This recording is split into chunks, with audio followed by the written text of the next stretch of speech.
"Son," said my mother, when I was knee-high, "you've need of clothes to cover you, and not a rag have I. There's nothing in the house to make a boy breeches, nor shears to cut a cloth with, nor thread to take stitches. There's nothing in the house but a loaf end of rye, and a harp with a woman's head nobody will buy." And she began to cry. That was in the early fall.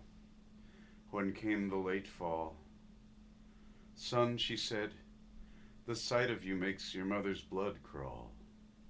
Little skinny shoulder blades sticking through your clothes, and where you'll get a jacket from, God above knows. It's lucky for me, lad, your daddy's in the ground, and can't see the way I let his son go around." And she made a queer sound. That was in the late fall. When the winter came, I'd not a pair of breeches nor a shirt to my name. I couldn't go to school or out of doors to play, and all the other little boys passed our way. "Son," said my mother, "come, climb into my lap, and I'll chafe your little bones while you take a nap."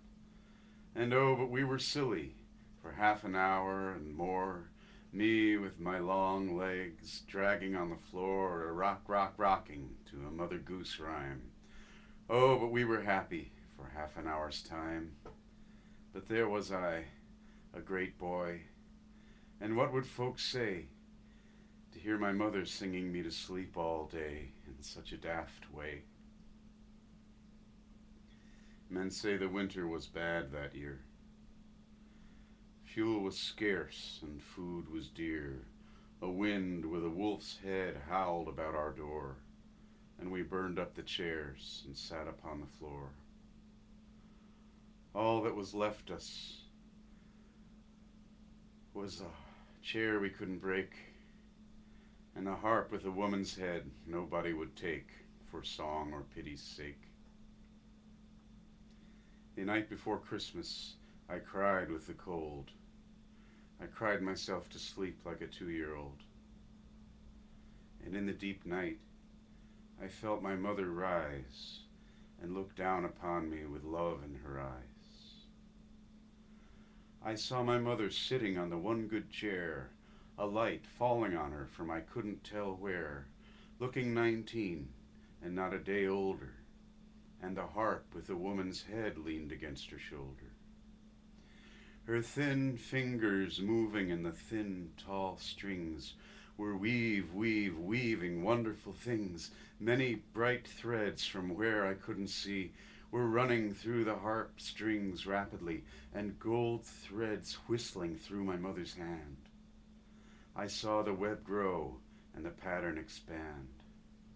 She wove a child's jacket, and when it was done, she laid it on the floor and wove another one. She wove a red cloak so regal to see. "She's made it for a king's son," I said, "and not for me." But I knew it was for me. She wove a pair of breeches quicker than that. She wove a pair of shoes and a little cocked hat. She wove a pair of mittens. She wove a little blouse. She wove all night in the still, cold house. She sang as she worked, and the harp strings spoke. Her voice never faltered, and the thread never broke. And when I awoke, there sat my mother, with the harp against her shoulder, looking 19 and not a day older, a smile about her lips and a light about her head, and her hands in the harp strings, frozen dead.